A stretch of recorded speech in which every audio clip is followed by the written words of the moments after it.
बच्चों ये है एक्सरसाइज 3.1 का क्वेश्चन नंबर 7 और क्या कहता है find the value of A B C D from the equation. तो यहाँ पर एक मैट्रिक्स इक्वेशन दिया है बच्चों और इसमें हमें ए बी सी डी का वैल्यू फाइंड आउट करना है। तो कैसे सॉल्व करेंगे?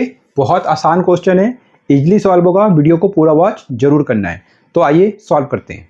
तो सबसे पहले ये जो मैट्रिक्स इक्वेशन दिया है बच्चों, इसी को आपको दोबारा से नोट करना है। तो a minus B 2a plus C और ये आपका 2a माइनस बी और 3c प्लस डी लिख लेना है, मैट्रिक्स में बंद कर देना है। क्या लिखना है? -1 5 0 13 ये वैल्यू आपको दिया है, आपको अपनी तरफ से वैल्यू नहीं लेना है। ठीक है, तो जो दिया है वही इसी को लेके चलेंगे बच्चों। और ये मैट्रिक्स इक्वेशन है, तो इक्वेशन जब भी दो मैट्रिक्स इक्वल करके देता है बच्चों, तो आपको क्या लिखना है उस केस में? तो आपको लिखना है दो इक्वल मैट्रिसेस जब होते हैं तो उनके कॉरेस्पॉन्डिंग पार्ट्स क्या होते हैं? इक्वल होते हैं, जिसे आप लोग कंपेयरिंग बोलते हैं बच्चों। लेकिन मैं हमेशा कहता हूं कि इस तरीके से क्वेश्चन आता है तो आपको यही लिखना चाहिए, corresponding part of two equal matrices are equal, ताकि पता चल जाए कि आपको इक्वल मैट्रिसेस का डेफिनेशन भी आता है। ठीक है, तो इस तरीके से लिखे हैं बच्चों। तो देयरफॉर अब आपको क्या करना है? कंपेयरिंग ही करना है, लेकिन लिखना ये है। तो क्या करें? a माइनस बी को किसके इक्वल करें? -1 के इक्वल। तो a माइनस बी इक्वल होगा -1। इसी तरीके से 2a प्लस सी किसके इक्वल होगा बच्चों? तो ये आपका 5 के इक्वल होगा। फिर क्या करें? 2a माइनस बी, तो ये आपका 2a माइनस बी किसके इक्वल करें? तो ये आपका हो गया 0। और इसके बाद 3c प्लस डी, तो ये आपका 3c प्लस डी किसके इक्वल होगा? तो ये आपका 13 के इक्वल होगा। ठीक है, राइट। इस तरीके से आपको लिख लेना है बच्चों। आगे सॉल्व करेंगे बच्चों। तो देखें a माइनस बी, तो ये a माइनस बी और ये वाला इक्वेशन भी a माइनस बी है। तो ये आपको क्या करना है? इसको फर्स्ट इक्वेशन कहना है, इसको आप सेकंड इक्वेशन, इसको आप थर्ड इक्वेशन मान के चलें, लेट करके चलें, और ये आपका फोर्थ इक्वेशन है। ठीक है, राइट। तो आपको ये क्या करना है? ये जो सेकंड है ये आपको आगे करके लिख लेना है। मैंने जो लाइन खींची है वो बहुत पास पास में खींच दी है। ठीक है, तो आपको थोड़ा दूर करके ये नंबर डाल के फिर लाइन खींच लेनी है। ठीक है, राइट।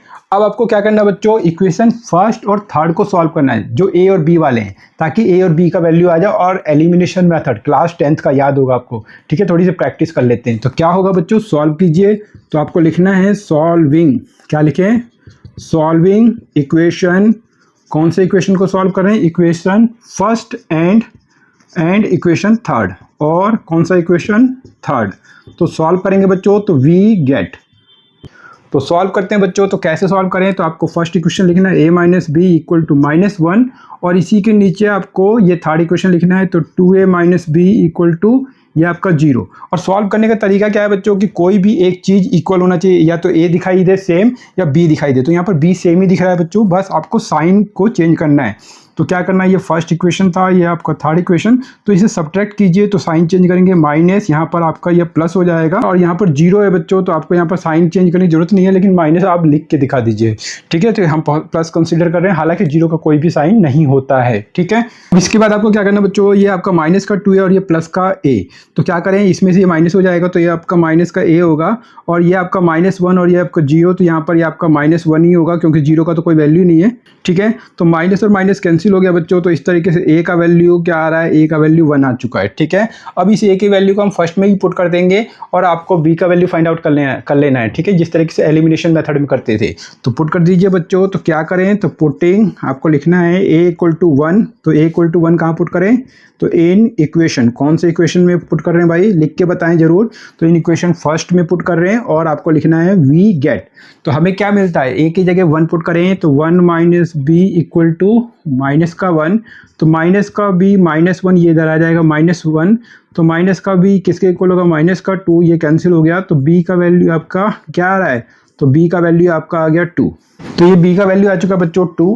ठीक है, तो a का वैल्यू भी आ गया, b का वैल्यू आ गया। अब आपको c और d का वैल्यू फाइंड आउट करना है। तो ये 2a प्लस c, या ये देखिए यहाँ पर c दिखाई दे रहा है और यहाँ पर c और d दिख रहा है। ठीक है, तो आपको क्या करना है? यहाँ पर a की जगह जो आपने a का वैल्यू फाइंड आउट किया है वो आपको यहाँ पर पुट कर देना है, ताकि c का वैल्यू आ जाए। तो पुट करते हैं बच्चों। तो क्या करें? तो आपको लिखना है पुटिंग और a क्या था बच्चों? तो a का वैल्यू है 1, तो पुट कीजिए, और इन कहाँ पर पुट कर रहे हैं, तो इन इक्वेशन, तो कौन से इक्वेशन में, तो ये हमारा इक्वेशन कौन सा है, सेकंड, तो सेकंड इक्वेशन में हम पुट करेंगे तो वी गेट, ठीक है।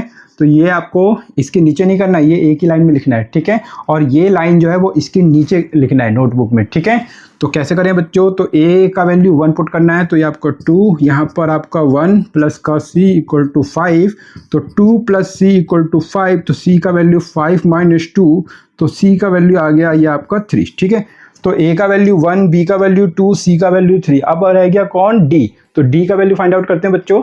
d के लिए क्या करें बच्चों, तो ये जो c का वैल्यू है ये आपको फोर्थ में पुट करना है ताकि d का वैल्यू आ जाए। तो पुट करते हैं बच्चों, तो पुट करेंगे तो आपको लिखना है पुटिंग, तो c इक्वल टू 3 कहाँ पे पुट करें, इन इक्वेशन, तो कौन से इक्वेशन में, तो इक्वेशन फोर्थ में बच्चों। तो फोर्थ इक्वेशन है 3c प्लस d, तो क्या करें, तो c की जगह आपको 3 पुट करना है, तो 3 और ये मल्टीप्लाई 3, तो 3 मल्टीप्लाई 3 प्लस d, तो ये आपका d और इक्वल टू क्या है बच्चों, तो ये है आपका 13, तो ये आपका 9 प्लस d इक्वल टू 13 होगा।